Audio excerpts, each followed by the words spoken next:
doanya itu, aku berdoa tingkap-tingkap langit dicurahkan. Aku percaya terobosan dalam bisnisku, terobosan dalam keuanganku.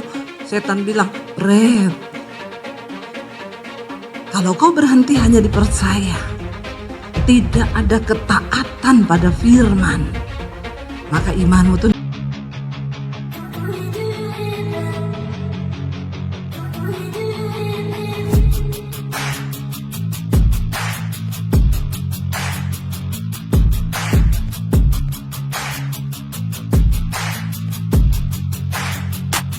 Selamat datang di channel Bela Kebenaran.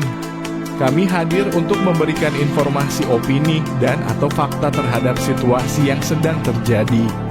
Mari dukung channel ini dengan cara menekan tombol subscribe dan bunyikan loncengnya. Terima kasih.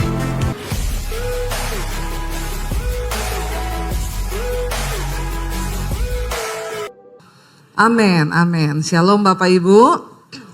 Terima kasih buat kepercayaannya saya boleh melayani di tempat ini. Ya, dan tema firman Tuhan hari ini adalah iman yang berfungsi. Saudara, kita ini percaya kepada Tuhan, kita mengikuti Tuhan, ya bukan karena kita sudah melihat Tuhan.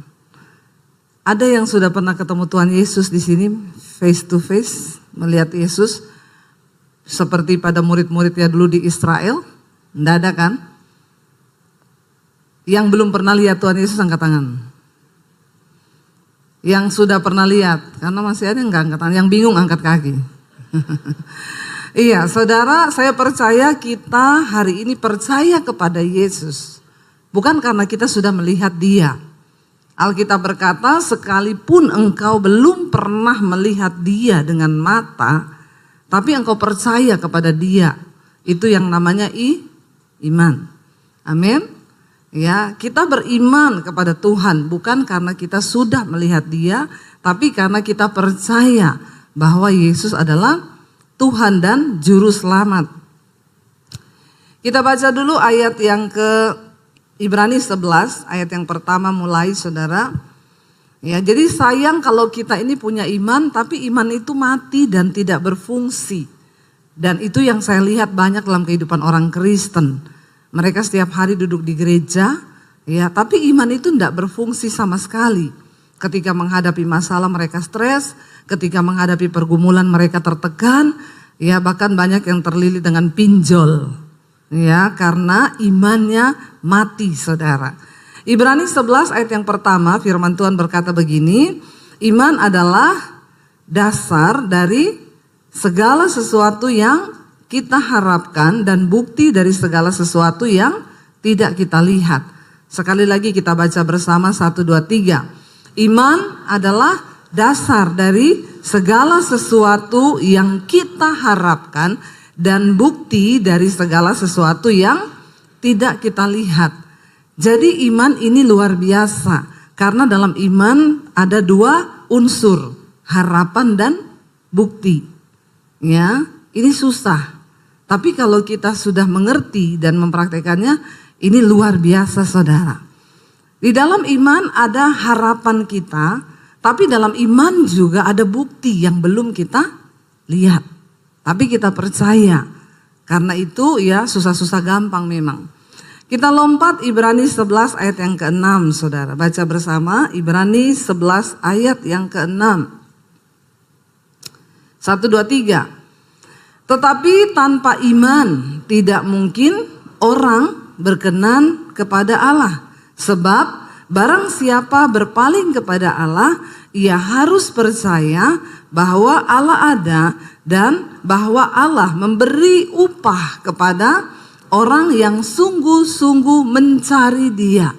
Ayat ini jelas sekali berkata, tetapi tanpa iman. Ya, tanpa iman tidak mungkin orang itu berkenan kepada Allah.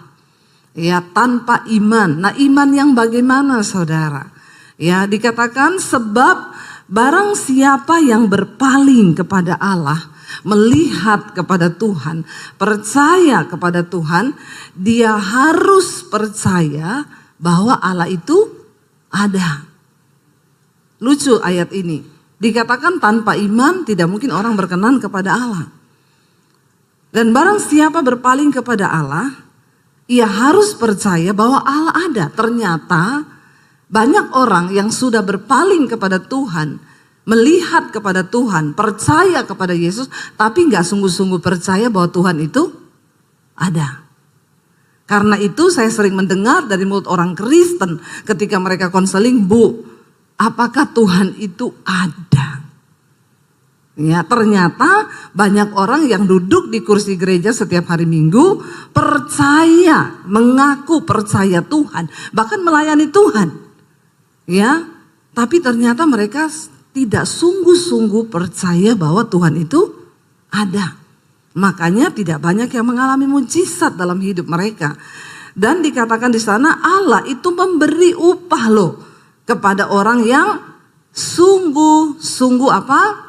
Mencari Dia. Karena itu jangan berhenti hanya dipercaya, ya, tapi mari kita sungguh-sungguh mencari Tuhan. Karena ada apa dikatakan upah, ya. Saudara mau nggak upah dari Tuhan? Siapa yang mau upah dari Tuhan? Ya, jemaat di sini agak tegang ya.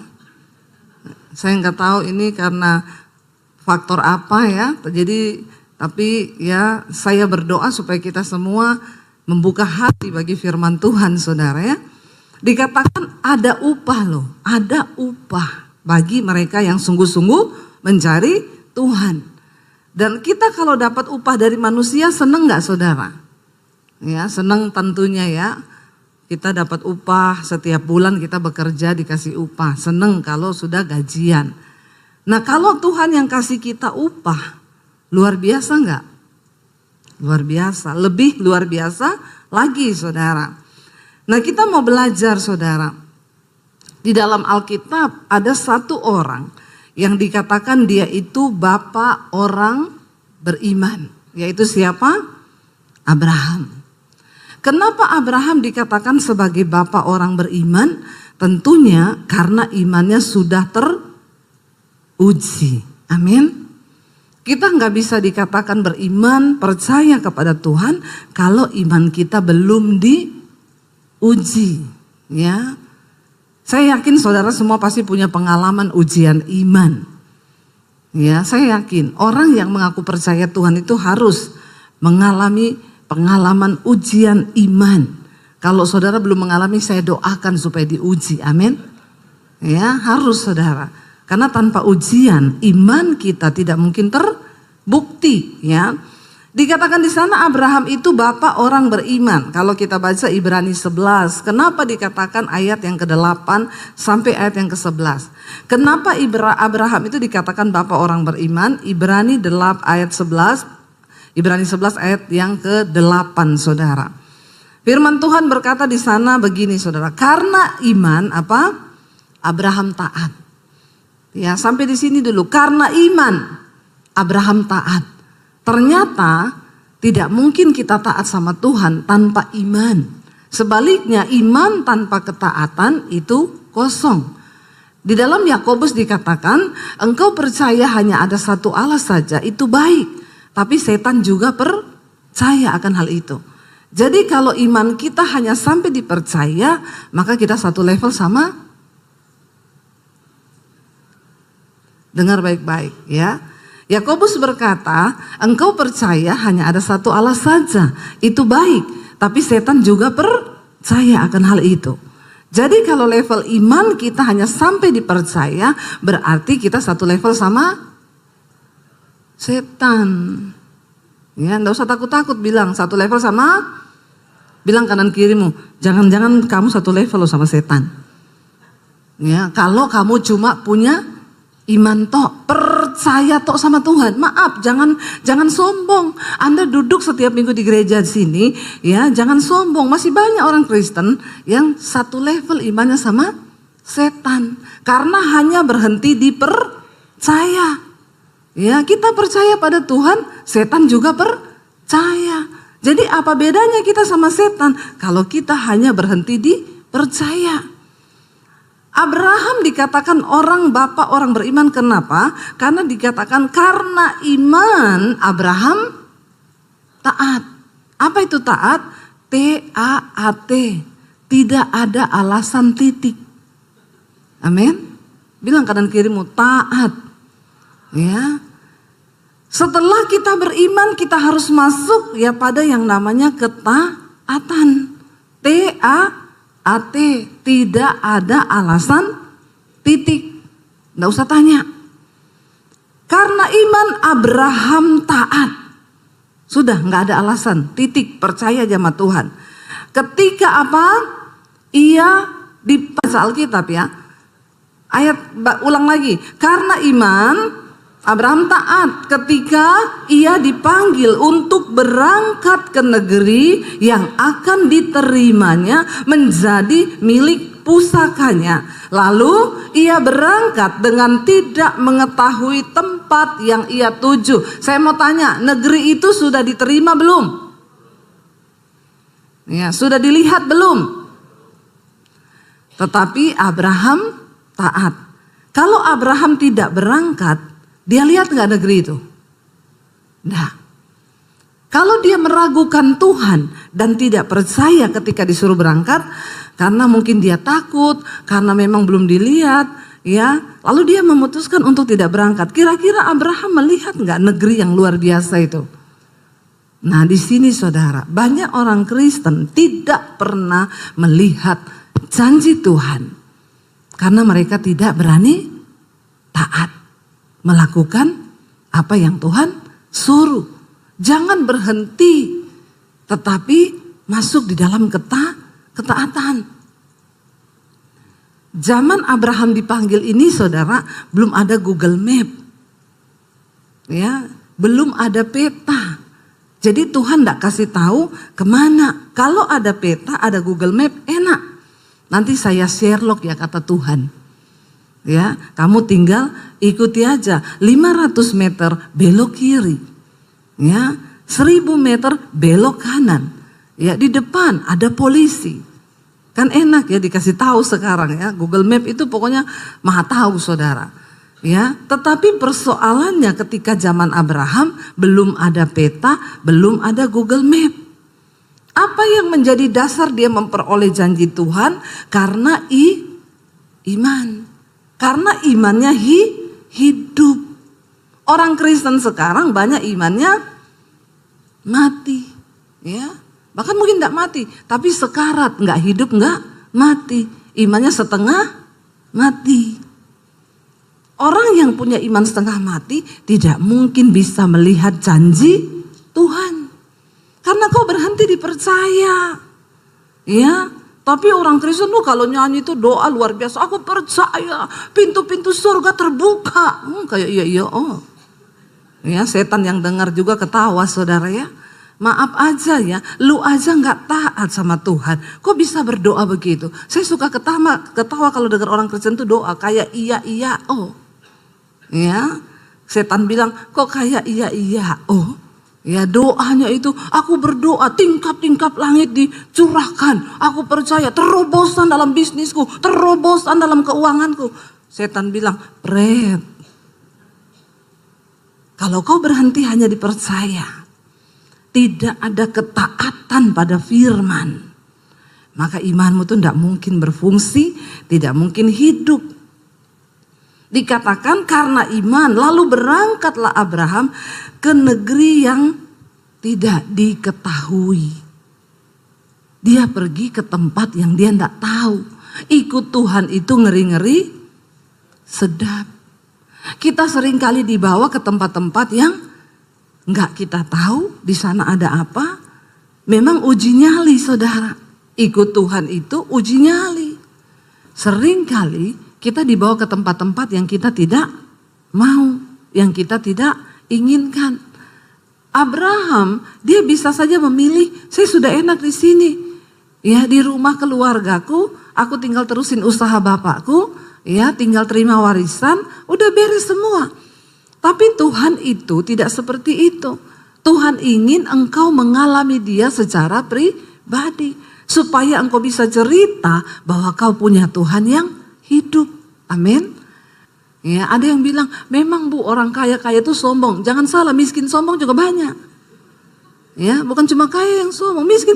Artinya apa saudara? Memang semua manusia terlahir dengan sifat sombong. Tapi Alkitab berkata Tuhan menentang orang yang sombong. Tapi dia mengasihi orang yang rendah hati. Bagaimana kita bisa rendah hati? Harus dihancurkan. Bilang kanan kirimu, gak usah sombong. Ya, jangan sombong. Tapi harus mau dibentuk Tuhan. Saya doakan nih yang masih sombong-sombong biar dihancurkan Tuhan. Ikut Yesus itu tidak enak. Kalau kau bilang ikut Yesus itu enak, berarti kau belum sungguh-sungguh ikut Yesus. Orang yang sungguh-sungguh ikut Kristus, ikut Tuhan, itu akan berkata, tidak enak. Kenapa? Ada daging yang harus dihancurkan. Ada ego yang harus dimatikan. Ada kesombongan yang harus direndahkan. Dan ikut Tuhan itu tidak enak. Orang memperlakukan kita tidak adil. Kau tidak boleh balas. Enak enggak? Pengennya balas. Kalau bisa 7 kali lebih. Tapi Tuhan bilang tidak boleh. Ya, kalahkan kejahatan dengan kebaikan. Itu tidak enak saudara. Siapa bilang enak? Ya, jangan mengutuk orang yang membenci dan menganiaya kamu. Tapi berdoa, mintalah berkat bagi orang itu. Enak enggak? Ya, ada yang bilang enak, pret. Enggak enak. Siapa bilang enak? Saya mau tanya, siapa yang sudah pernah melakukan berdoa bagi musuhnya yang paling engkau jengkel dan engkau bilang Tuhan berkati dia. Tolong angkat tangan. Yang sudah pernah melakukan itu, ambil sepeda di bawah. Nggak tahu sepedanya siapa, ambil aja. Ya, berat saudara, berat. Dan banyak orang Kristen yang tidak mampu melakukan hal itu. Dia berdoa sih buat musuhnya. Tuhan, aku berdoa. Kalau kau yang balas, pasti lebih hebat. Ya apa ya? Ya, doa sih doa. Kau berdoa buat musuhmu. Iya, saya doakan terus musuh saya. Doanya apa? Aku nggak bisa balas Tuhan. Tapi kalau Tuhan yang balas, lebih parah. Bertobat. Nggak enak ikut Tuhan itu, nggak enak. Iman itu kalau saya gambarkan selalu saya bilang seperti roket. Roket itu kalau diarahkan, diluncurkan keluar angkasa, dia harus full power dari bawah. Karena dia harus melawan gaya gravitasi bumi, atmosfer bumi. Tapi ketika dia sudah menembus atmosfer bumi, dia nggak perlu power lagi. Dia tinggal melayang, mengorbit, mengudara, melakukan tugasnya. Tapi memang banyak roket yang tidak kuat sehingga meledak di udara. Kekristenan seperti itu. Kalau kau mau mencapai perkenanan Tuhan, ya kau harus full power. Mencari Tuhan. Tidak enak. Bahkan banyak yang akhirnya meledak. Kepahitan, kecewa, meninggalkan Tuhan, ya, menyangkal Yesus banyak, ya. Tapi kalau kau sudah mencapai perkenanan Tuhan, itu enak saudara. Abraham ketika dipanggil meninggalkan keluarganya itu tidak enak. Banyak pemikiran, apalagi dia seorang pria, bapak, kepala keluarga. Dia akan berpikir, gila ya, saya udah hidup enak di sini. Saya sudah punya ternak, kekayaan, nyaman, aman. Karena semua manusia itu menyukai zona nyaman. Dan musuh terbesar iman adalah zona nyaman. Kesulitan yang kau hadapi hari ini bisa jadi menjadi anak tangga. Tuhan sedang membawamu kepada level iman yang berikutnya. Katakan, amin. Jangan mudah menyerah. Jalani bersama Tuhan. Saya berbicara di sini bukan teori, karena saya sudah melihat bagaimana mujizat dan kuasa Tuhan itu dalam hidup saya. Perjalanan hidup saya dilempar, dibuang dari keluarga itu saya lulus SMA loh saudara. Makanya saya bilang sama anak-anak saya yang sekarang ini Gen Z. Saya suka bilang mereka itu Gen Z. Biar agak-agak ada power gitu ya. Gen Z itu kan menghidupkan. Generasi hari-hari ini generasi yang rapuh. Ya, dikit-dikit tertekan. Ya, saya kemarin ketemu saudara teman saya di Semarang. Bu, ya generasi hari ini tuh Bu dapat gaji, komisi 1 kali gaji loh Bu. tertekan di tempat pekerjaan, dia keluar. Saya tanya, sekarang kamu kerja apa? Enggak kerja om. Terus kamu ngapain? Ya enggak ngapa-ngapa. Aku lebih menikmati hidup kayak gini. Agak gila enggak generasi sekarang ini? Ya, makanya orang tua hati-hati. Memang mereka dibesarkan dengan ya dunia sosial media di mana mereka tuntutan gayanya itu ya udah selangit saudara, padahal nggak ada duit. Gaya toh itu. Ya daya juangnya nggak ada. Saya sering bilang sama anak-anak saya, mami seumuran kamu ini dulu, mami udah keluar dari rumah loh. Tanpa orang tua yang menopang, cuma bersama Tuhan. Saya selalu kasih ingat sama mereka, makanya anak-anak saya didik keras. Dari SD, SMP, SMA, naik gojek sekolah. Ya hujan loh mam, enggak apa-apa, hujan enggak mati. Berangkat sana, ya biarin, ya. Mereka harus mengalami proses hidup yang berat. Enggak pakai pembantu di rumah, kamu cuci baju sendiri. Bajumu kotor, kamu enggak pakai baju bersih ke sekolah. Orang tua sekarang salah didik semua anaknya. Dari kecil udah dimanja, makanya makin hancurlah generasi kita ini. Udah enggak dibawa ke Tuhan, ya semua serba dikasih, jadi hancur saudara. Nilai juangnya enggak ada. Saya mengalami Tuhan itu, berproses dengan Tuhan itu luar biasa. Orang bertanya, kenapa ibu itu punya iman yang begitu hari ini luar biasa? Saya bilang, ya karena proses yang berat. Semakin berat proses hidupmu, semakin kuat imanmu. Makanya jangan mau yang gak mudah-mudah. Bersama Tuhan, hadapi saudara. Ya. Lalu di sana dikatakan Abraham melangkah, lalu dia pergi ke negeri yang dia gak tahu ada di mana. Yang dia nggak tahu itu di mana. Dia pergi, berangkat dia dengan tidak mengetahui tempat yang dia tuju. Ya. Lalu bagaimana Abraham bisa tahu tempat itu? Alkitab berkata setiap kali dia berhenti di satu tempat, Abraham mendirikan mezbah. Dia mencari Tuhan. Karena Tuhan menjadi Google Map-nya dia. Ya.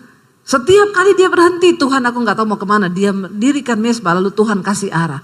Kamu jalan ke timur, nanti belok kanan, belok kiri.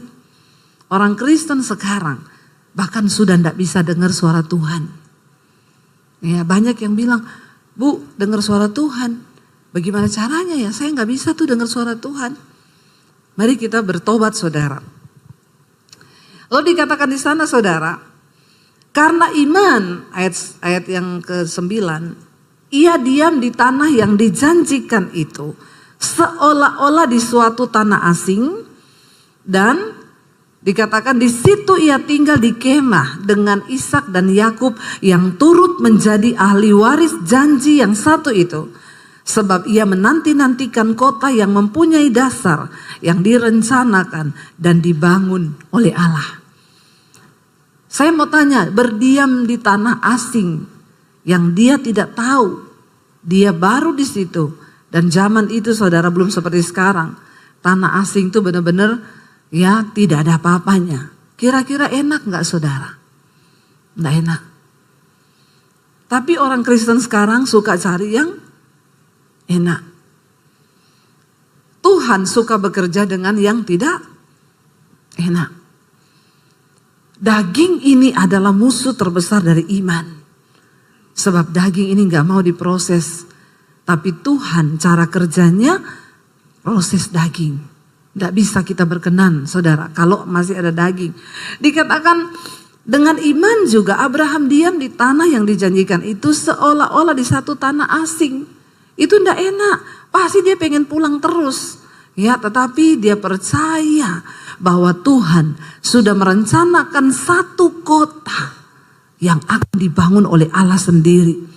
Percayalah saudara, dalam setiap hidup kita, Tuhan itu punya rencana yang besar. Dia ingin bangun rencananya atas hidupmu. Dia ingin bangun rencananya atas pekerjaanmu. Dia ingin bangun rencananya atas pelayananmu. Dia ingin bangun rencananya atas anak-anak kita. Dia ingin bangun sesuatu yang besar dalam hidup kita. Sebab kita punya Tuhan yang besar. Rencananya itu besar. Tapi kenapa tidak terjadi? Karena kita gak mau bayar harga.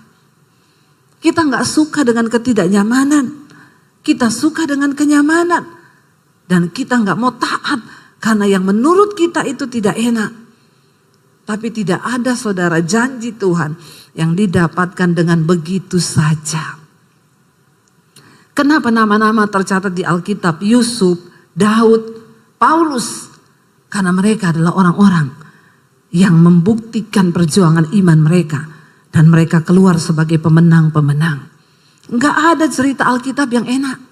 Ya, tidak ditulis begini, maka mimpilah Yusuf. Ketika Tuhan memberi mimpi kepada Yusuf, akhirnya Yusuf cerita kepada saudara-saudaranya. Lalu saudara-saudaranya akan membunuh Yusuf. Lalu Tuhan kutuk saudara-saudaranya mati semua. Begitu ceritanya? Kagak. Ceritanya saudara-saudaranya ambil Yusuf. Mereka mau bunuh, mereka ikat. Lalu mereka buang ke sumur. Kok kelihatannya rencana Tuhan begitu ya? Kok kelihatannya Tuhan jahat ya? Kok kelihatannya orang yang berkenan kepada Tuhan itu seolah-olah disiksa, dianiaya, direndahkan. Ya, sebab tidak pernah akan ada kemuliaan tanpa salib. Ya kan bisa Tuhan bikin ketika keluarganya mau bunuh dia, tiba-tiba halilintar datang. Lalu menyambar keluarganya mati semua. Kan kita lebih suka ya nonton yang kayak begitu, ya Pak ya? Ya kita banyak nonton film yang selalu pemeran utamanya itu menang. Ya, tapi Tuhan cara kerjanya nggak begitu. Dan yang masalah di sini Tuhan nggak kasih tahu sama Yusuf tentang rencananya. Tuhan cuma kasih dia mimpi. Coba kalau Tuhan kasih tahu sama Yusuf, Yusuf tenang, aku akan kasih kau mimpi. Nanti ketika kau cerita mimpi itu, keluargamu iri, lalu mereka mau bunuh kau.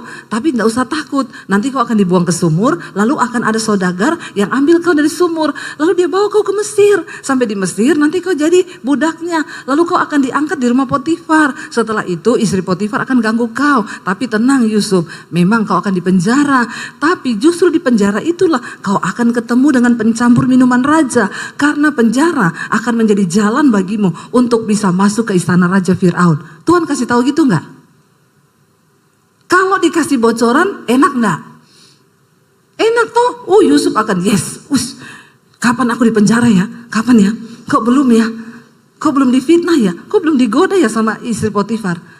Itu yang namanya iman. Percaya saja bahwa apa yang Tuhan buat di hidup kita itu indah. Masalahnya memang di sini Tuhan sama manusia itu beda tipis. Tuhan maha tahu, manusia sok. Bilang kanan kirimu, jangan sok tahu. Ya, wes ini nggak enak nih, males saya, nggak mau saya jalani. Kenapa? Nggak enak. Tuhan itu suka yang tidak enak. Ya, Tuhan nggak kasih tahu sama Yusuf. Tuhan gak kasih tahu sama Daud ketika dia mau dibunuh sama Saul. Tuhan gak kasih tahu endingnya. Tapi orang-orang ini tercatat namanya di Alkitab. Karena dengan iman mereka percaya bahwa rancangan Tuhan tidak pernah gagal. Dengan iman mereka percaya bahwa rancangan Tuhan tidak pernah salah. Sekalipun berurai air mata, sekalipun berat, sekalipun sakit, ada daging yang tergoyang, ada ego yang dihancurkan, itu tujuan Tuhan. Kenapa masalah diizinkan terjadi? Supaya kau benar-benar menyerah dan pasrah kepada Tuhan.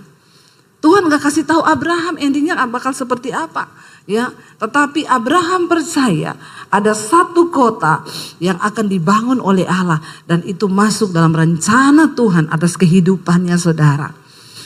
Percayalah apa yang kau hadapi hari ini itu ada rencana Tuhan yang indah, saudara. Ya dikatakan di sana ayat yang ke-11, coba kita baca Ibrani 11 ayat 11. Karena iman, ia juga dan Sarah beroleh kekuatan untuk menurunkan anak cucu walaupun usianya sudah lewat. Karena ia menganggap dia yang memberikan janji itu setia. Secara manusia Abraham sudah tua, istrinya sudah menopause, tidak mungkin bisa punya anak. Tapi satu hal yang mereka percaya, bahwa Tuhan yang berjanji itu adalah Tuhan yang setia. Saudara, saya mau tutup dengan kesaksian. Saya dikasih dalam Lukas pasal yang ke-7, Yesus berkata begini, di hari-hari yang terakhir tuaian memang banyak, tapi pekerja itu sedikit. Karena itu mintalah kepada Tuhan yang mempunyai tuaian itu supaya dia kirim pekerja. Dari situ ketika Tuhan jawab saya, Tuhan bilang, kamu tidak boleh buka gereja. Kamu persiapkan para penuai di hari-hari terakhir ini. Saya tanya sama Tuhan, maksudnya Tuhan apa? Buka sekolah misi. Kamu harus bangun sekolah misi. Sekolahin gratis orang-orang yang gak mampu untuk jadi hamba Tuhan. Saya bilang, Tuhan, saya ini bukan orang kaya. Saya ini bukan orang pinter. Saya gak punya titel STH, MTH, HHH, banyak begitu. Kenapa Tuhan suruh saya? Tuhan bilang, aku gak cari orang pinter, aku gak cari orang kaya. Tapi aku cari orang yang punya iman. Karena hanya dengan iman, semua proyekku di bumi ini akan terjadi. Lalu kami diberkati Tuhan, saya sisihkan sebagian berkat untuk cari tanah.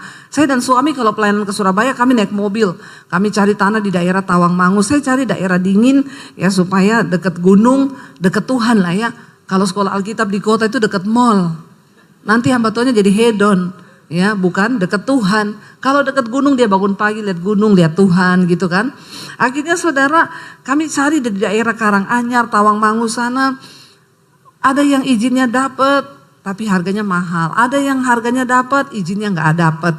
Lalu saya bilang sama Tuhan, Tuhan, aku sudah melangkah dan aku mau taat mendengar suaramu loh, walaupun berat. Tapi kenyataannya begini Tuhan, terserah Tuhan. Tiba-tiba ada seorang bapak telepon, Bu Debbie, saya jemaat ibu di YouTube. Saya dengar ibu mau bikin sekolah misi, iya. Saya punya tanah 4.500 di bawah gunung Bu, tapi di daerah Bandungan, di Semarang. Kalau ibu mau coba ibu pergi lihat. Saya pergi lihat saudara. Dingin di bawah gunung. Bangun pagi langsung lihat gunung di sini. Balik belakang lihat gunung. Wah deket Tuhan ini. Ya, cocok ini.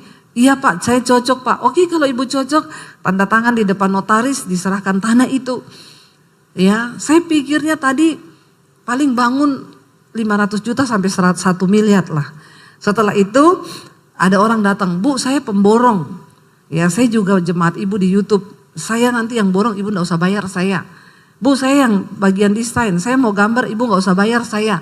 Digambarlah saudara. Begitu selesai, saya lihat nilainya. Ya saudara. Saya bilang, gak salah ini? Enggak Bu, sekarang apa-apa mahal. Apalagi habis pandemi. Lalu timbullah pikiran manusia saya bilang sama suami. Udah oke Pak, saya oke gambarnya. Gampanglah saya. Gampang kalau saya siaran di YouTube, kasih nomor rekening di situ. Jalan-jalan nomor rekeningnya muter-muter kan. Ya saudara, pembangunan sekolah misi sudah dimulai, saudara bisa menabur ke rekening ini. Ya, suruh jalan-jalan tuh nomor rekening, muter-muter sampai orang pusing lihatnya kan. Ya, lalu suami satu saat tanya, mana nomor rekening yang mau ditaruh? Saya sudah mau tayangkan ini. Saya bilang tunggu saya tanya Tuhan lagi deh. Waktu saya berdoa Tuhan bilang, silakan kamu taruh nomor rekening itu di layar YouTube. Tapi aku tidak ikut. Karena kamu sudah seperti Daud yang mencoba menghitung kekuatannya. Mencoba menghitung pasukannya. Padahal Daud tahu dia menang bukan karena kekuatan pasukannya. Tapi karena aku, tangan Tuhan. Kalau kamu taruh nomor itu di YouTube, mungkin kamu dapat sejumlah uang yang kamu butuhkan. Tapi aku gak ada di dalamnya. Saya bilang sama suami saya, tidak usah taruh nomor rekening, tidak usah. Karena kita sudah komitmen dari dulu tidak bakal taruh nomor rekening di layar YouTube sampai hari ini. Saya bilang kalau kita taruh Tuhan tidak ikut. Buat apa kita bangun gedung besar kalau Tuhan gak ada di dalamnya? Sekarang banyak orang bangun gedung besar tapi gak ada Tuhan. Karena bukan kehendak Tuhan tapi kehendaknya sendiri.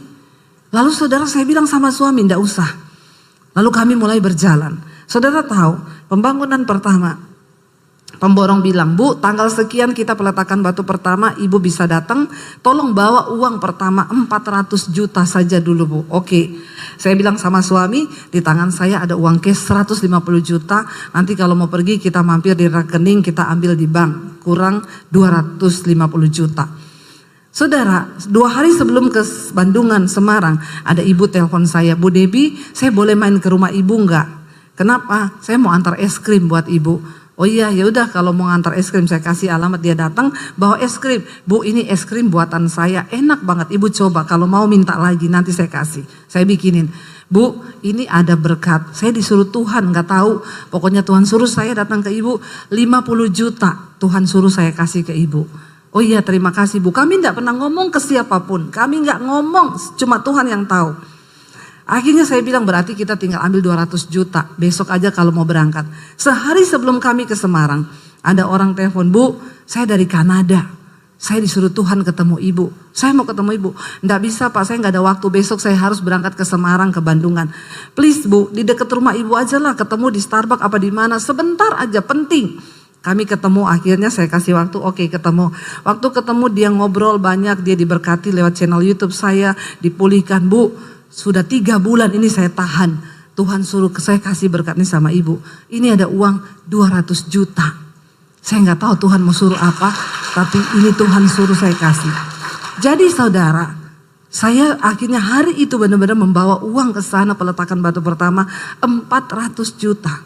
Dan Tuhan tuh bilang begini, kalau kamu taruh nomor rekeningmu di YouTube, kamu nggak akan lihat hal ini terjadi. Saudara tahu waktu pembangunan orang WA saya, Bu saya dengar sudah mulai pembangunan, saya boleh sumbang material gini-gini, hubungi nomor pemborong saya. Ini nomornya, silakan tanya alamatnya. Bu saya dari pabrik cat, mau sumbang cat, apa yang dibutuhkan, hubungi nomor pemborong saya. Tanya dia alamatnya di mana. Saya nggak pernah tahu orang-orang itu siapa. Dan saya tidak mau tahu. Saya nggak mau iman saya bergantung kepada manusia. Tiba-tiba saudara dari sini telepon, dari sini pabrik kasur. Bu saya yang punya pabrik kasur, ibu butuh kasur berapa? Nanti saya siapin. Oh iya ini alamatnya, dikirim aja ke sana. Furniture, saudara, Bu saya pabrik furniture, saya mau sumbang semua furniture yang ibu butuhkan. Saya bilang, oh iya nanti boleh kirim ke alamat sini. Waktu sudah mau jalan, peserta pertama itu 30 anak saudara, dan semua rata-rata memang tidak mampu. Jadi kami yang harus menanggung untuk tiket mereka datang dari Papua, dari NTT, dari Ambon, dari mana-mana saudara. Ya. Tapi Tuhan tuh luar biasa. Waktu staf saya di sekolah bilang, Bu kita meeting sebentar. Saya mau kasih tahu ibu, pengeluaran setiap bulan untuk 30 anak itu sekian ratus juta. Saya lihat, ih banyak juga ya. Iya Bu, mereka makan 3 kali. Dan ini orang luar pulau, makannya banyak. Ya. Lalu saudara ya sudahlah, ya jalan dengan iman. Saudara tahu ketika berjalan, saya nggak tahu. Pabrik tahu, Bu saya tiap 2 minggu sekali kirim tahu. Pabrik tempe, Bu saya setiap kali 2 minggu sekali kirim tempe. Bu saya yang punya peternakan ayam, setiap 2 minggu sekali saya kirim telur ayam itu 2 peti. Ya, sayur datang, semua datang. Sampai kadang kita kelabakan harus bagi ke panti asuhan karena takut busuk saudara. Beras berkelimpahan. Sampai hari ini kemarin saya baru pulang dari Bandungan, peresmian untuk angkatan kedua. Sudah lulus angkatan yang pertama, sekarang masuk angkatan yang kedua. Saya cuma mau bilang sama saudara, saya tidak berteori. Tuhan yang Abraham sembah, Tuhan yang saya sembah, Tuhan yang saudara sembah, Tuhan yang sama. Kalau hari ini pelayanan kami bisa menjadi dampak yang begitu Tuhan pakai dengan luar biasa, itu bukan karena saya hebat. Karena Tuhan kita Tuhan yang hebat. Amin saudara. Mari kita bangkit berdiri bersama.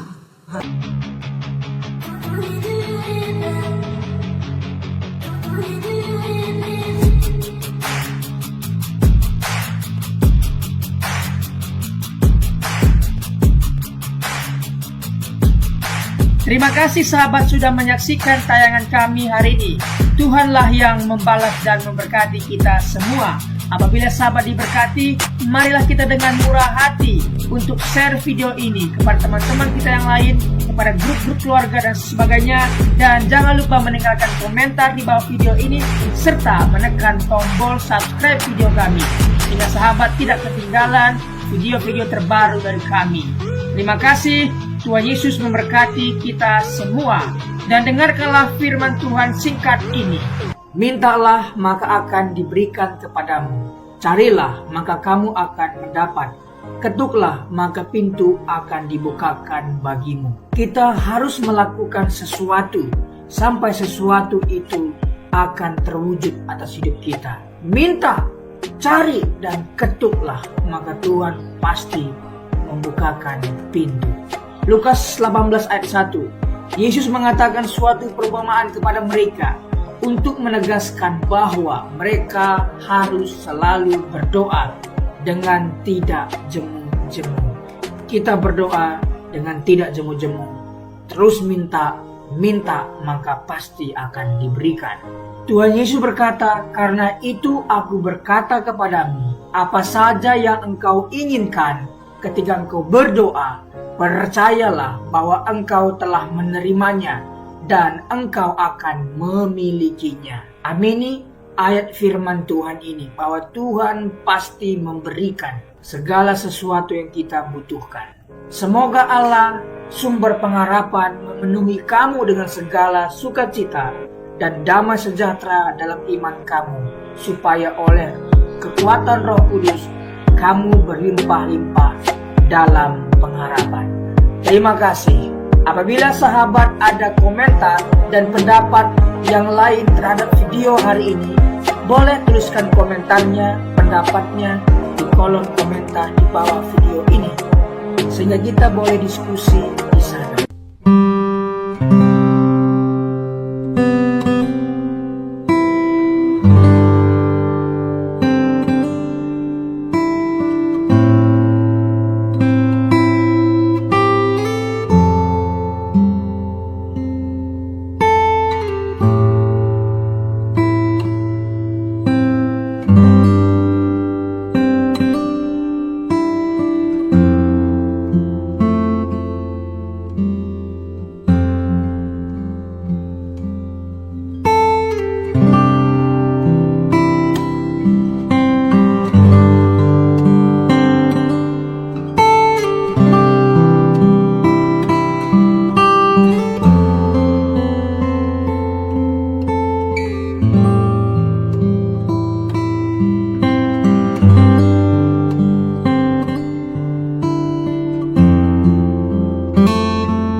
Tuhan.